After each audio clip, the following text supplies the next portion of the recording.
Being a marketer's no sweat. You just have to manage dozens of channels, launch hundreds of campaigns, score thousands of leads, and okay, fine, it's a lot of sweat. Unless you have HubSpot's AI-powered marketing tools to help you do all that and more. Get started at HubSpot.com/marketers. This is a Rogue Media Network podcast.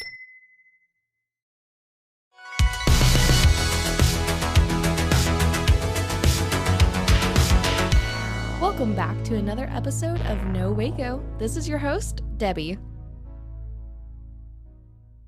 Welcome back to another episode of No Waco. I'm your host, Debbie, and today we have a very special guest here in the studio. Go ahead and introduce yourself. Thanks, Debbie.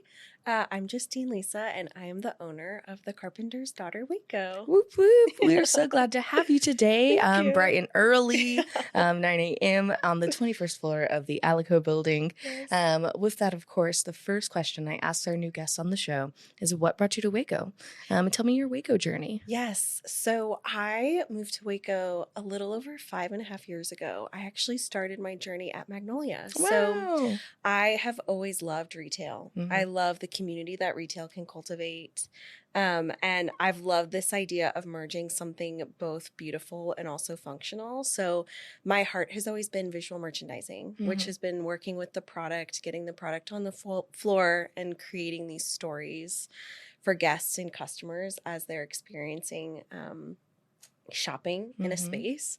So I worked at Anthropologie a long time ago. Wow, I wish we had an anthropologist. I mean, same in every corner. Mm-hmm. And it was in my hometown. And I just got to that point where I was like, you know what? I'm looking for something new. I'm ready to experience a new town. And I had a friend encourage me, and she said, well, if you wanted to work for anyone else, who would you want to work for? And Magnolia was just one of those brands that I really admired from afar. And I had never been to Texas before. Wow. And I kind of applied on a whim. They had an opening for a visual merchandiser at the retail space. And I applied on a whim and did 2 FaceTime interviews, got the job, came to Waco. Again, I love it. Sight unseen, had never been before, and just kind of caravan my life here. And I've been here ever since. Wow. Yeah. That was amazing. Yeah. And so obviously working there, and now you're here starting your own venture. So what really made you stay here? What was that pull? And what made you decide to open your own business? Yeah. Small business has been like my heartbeat for so long. And even when I lived back in Virginia, I had worked for a few small businesses, and I just love the fact that you can cultivate such community there. And I know I've said that already once, but it really is true. Yeah.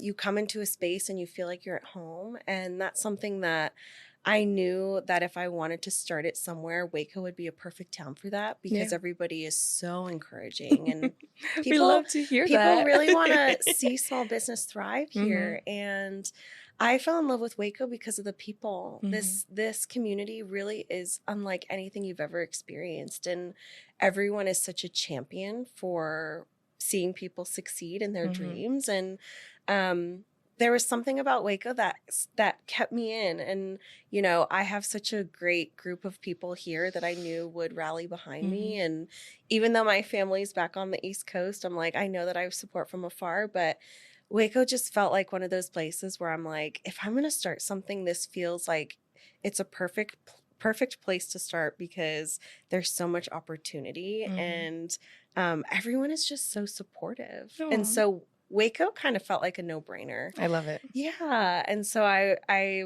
took that leap of faith, and I'm like, okay, I'm just going to do it here because it's what I know right now. And I know that there is like this craving for small business in Waco too. And that felt really encouraging. Once I started kind of putting feelers out there, people were like, you have to do it.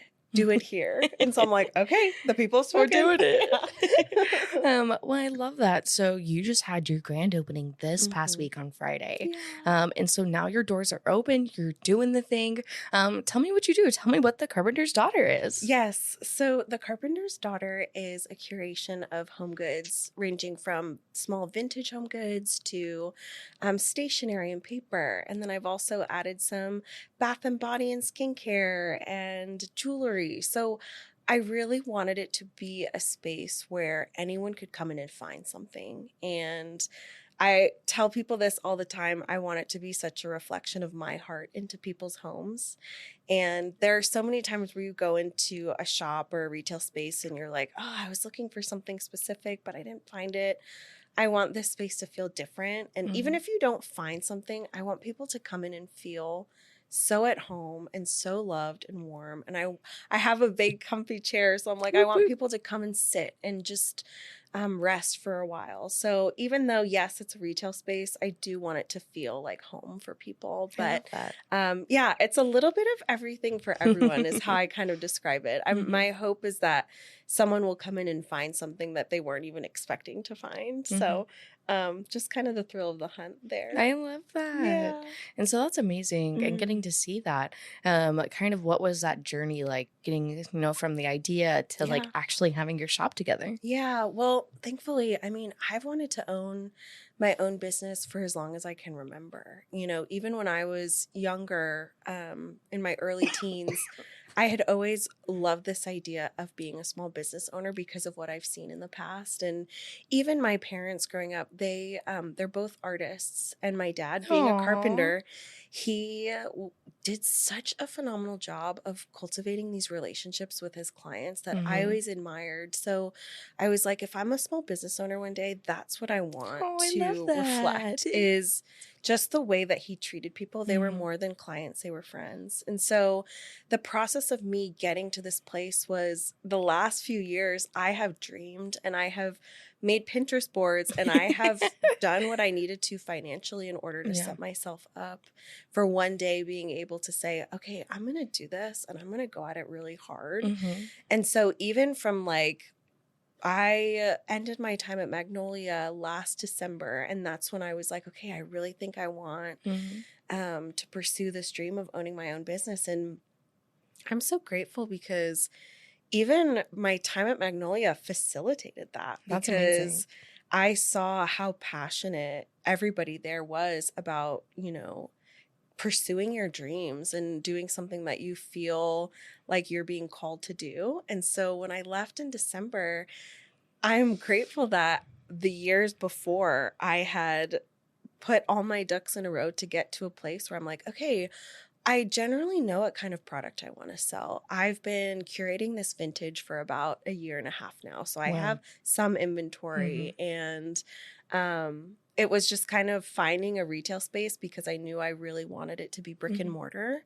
And that once I found that retail space, it was truly like hit the pavement. Magical.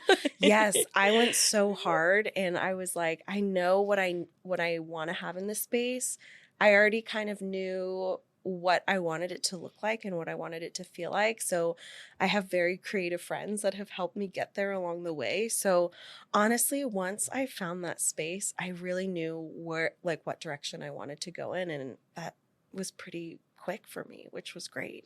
I love that. That is absolutely amazing. Thank you. And of course, now you are open. So where can people come find you? Where are you at? Yes. So I am located at 116 North 25th Street, which is the best street ever because we have Sloan's and Harvest on 25th. And soon to be coffee shop. Woo woo! Curbside shout out. We love you. And I am open Tuesday through Saturday, 10 a.m. to 5 p.m. And hopefully in the future that will be extended, but I am a one-woman show right now. So we're going to see how that works for a little bit. And yeah, that's a little bit about the space. Amazing. Well, thank you so much for sharing that with us. Thank you. We will take just a quick commercial break and then we'll be right back. And now for a word from our sponsors.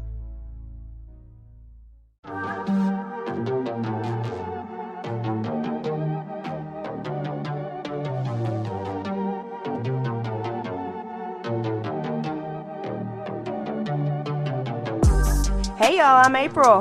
Hi, I'm Caroline. And we have a new podcast for you. What's it called, Caroline? Bloody Happy Hour. It's going to be your new favorite guilty pleasure. We're going to talk about some bloody stuff. Serial killers. True crime. Rapists. Why not join us? We'll have a good time. You literally never know. I don't know what I'm going to say. Bloody Happy Hour. Apple Podcasts, Spotify, or wherever you listen to podcasts.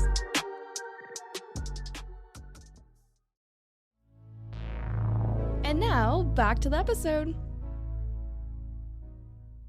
And we're back. So we're just talking about your exciting new shop that just opened last week and how people can come and find it. With that, one of the first questions I love to ask when we get back from break is, what is something you love about Waco, and what is something you would like to see more of in Waco? That's actually kind of a hard question because there really is. So when I moved to Waco, I came from Charlottesville, Virginia, where there were mountains I was gonna say, and a lot of green. A lot of difference. So when I moved to Waco, I was like, oh, dang. It's a There's little no flat. green, a little bit. But it is just so wild to me how the people have really transformed this place. And that's honestly what has made me stay, is this community here. And again, I've said it so many times, but gosh, this community has really, it's been so palpable that I'm like, there's no way that you can come here and not feel changed, even a little bit, by the people that live here. So I love it here because of that, because of the people, and because everybody is pretty passionate about either what they're doing or what they want to do. And if, you know, they can help you get to where you need to be, they will. And I think that that is such a beautiful thing. So that is what I love the most about Waco. And then one thing that I wish, you know, I, now being a small business owner, I'm like, I love small business. I always have, but we need more of it in Waco. There are a lot of places that are vacant right now or for lease. And, you know, it's such a scary thing to take that leap of faith and do it. But gosh, I would just love to see more businesses popping up and the community really rallying around these dreams that people have to start. But yeah, those I think are my two. Other than, I wouldn't mind if Waco had like a mountain or two. Just a mountain, just to hike, or, you know, we do see Cameron for a little bit. Park. You know what? Actually, that's so true. I love Cameron Park because it does make me feel like I'm on the East Coast. Okay, for like gives you a a few little hours, a little taste, I of love it. the outdoors. Go up Lover's Leap and Yes. just look over the water. You're And totally that's the right. highest point. I so- take my words back. I take them all back. No, you're fine. You're fine.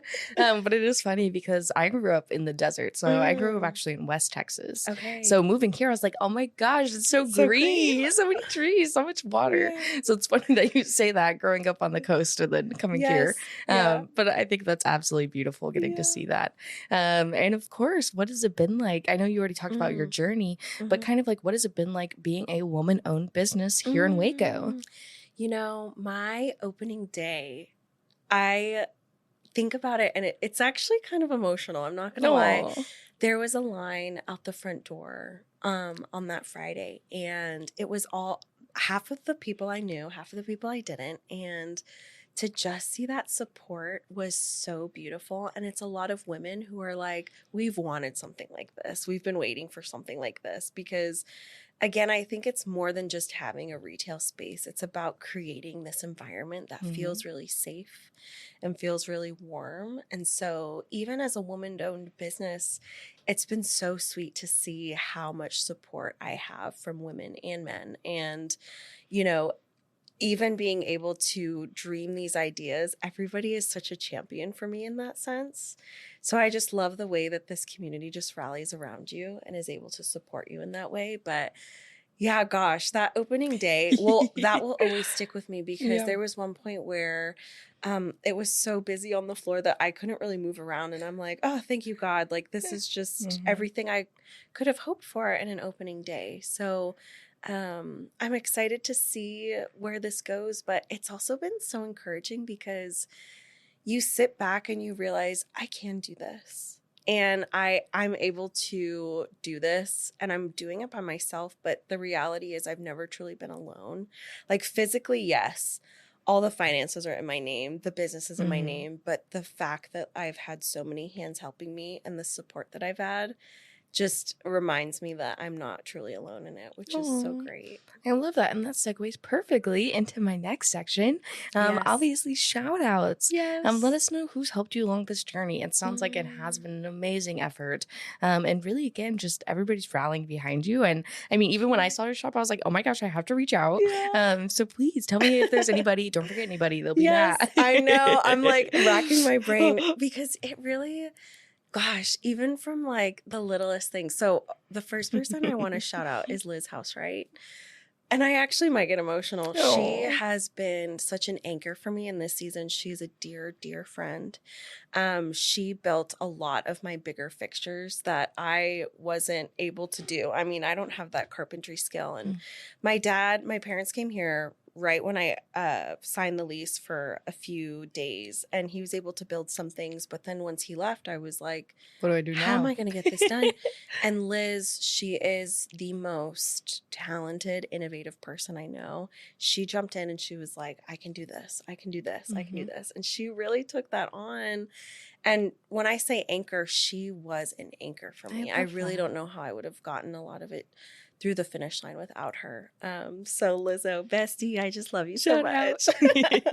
My friend Dylan Wheeler, he, again, just a friend who would come by the shop all the time and such a force to be reckoned with and such an anchor for me because he was able to hang things for me in concrete walls that I just couldn't do. And he was able to help rewire some lighting because he went to trade school to be an electrician. Wow. And so there were things where I saw people's gifts and talents being utilized. And I just love that their handiwork is also woven throughout the shop too. Aww.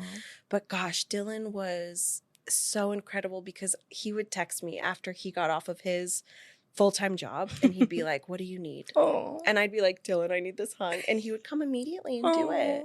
And I could not be more thankful for that. Austin Wright is a project manager here in town, and Austin was so incredible.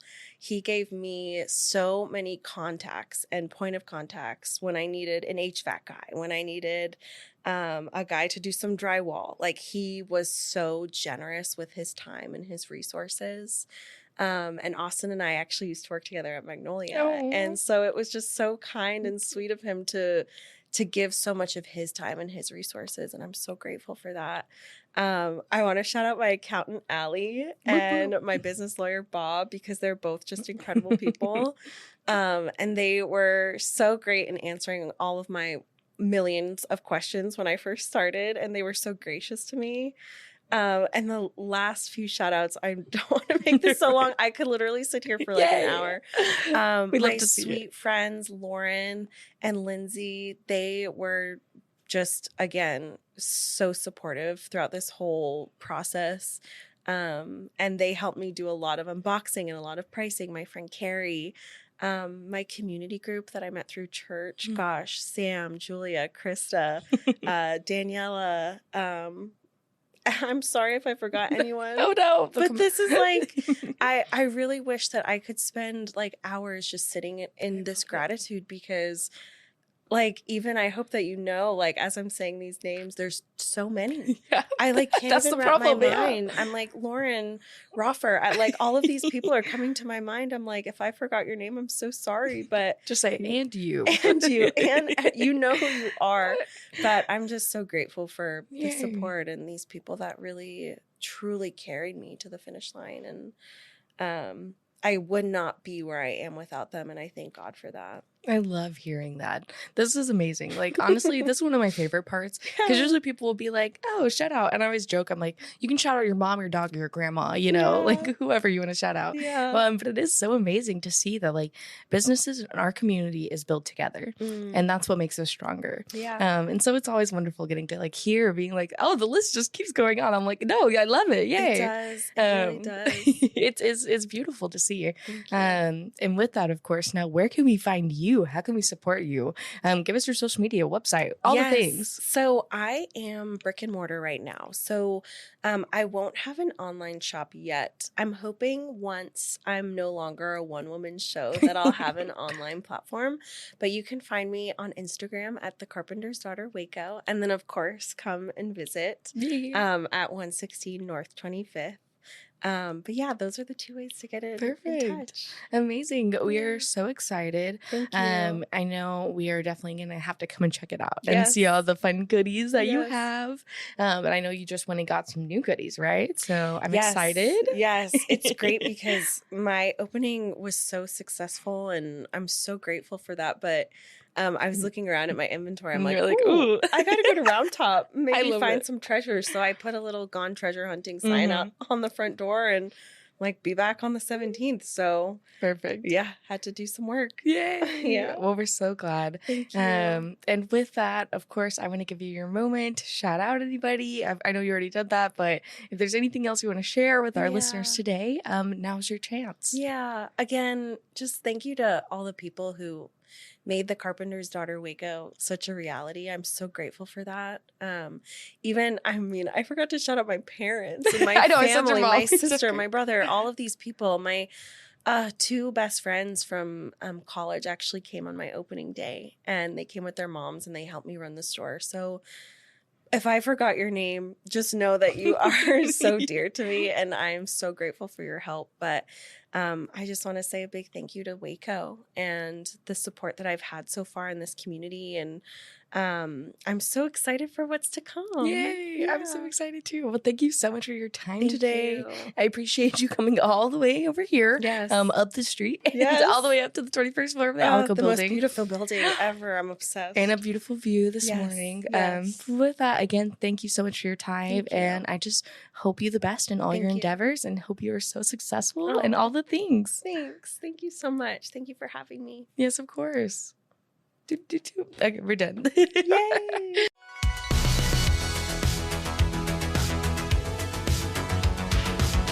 Find us everywhere and all social media platforms, KNOW_Waco. Check us out at roguemedianetwork.com, and we're on YouTube under Rogue Media Network. Check out nowaco.com.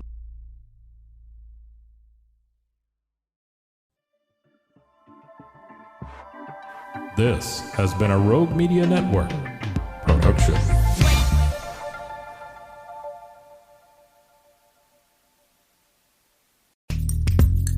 Are you a podcaster? Let's talk podcast hosting. Are you tired of your current podcast host? Need real support in a community that gets it? At Rogue Media Network, we offer top-tier podcast hosting services to help you thrive. From hosting and distribution to dedicated support, we've got you covered. Starting as low as $25 a month. Join our community of passionate podcasters today. Contact us at hello@roguemedianetwork.com.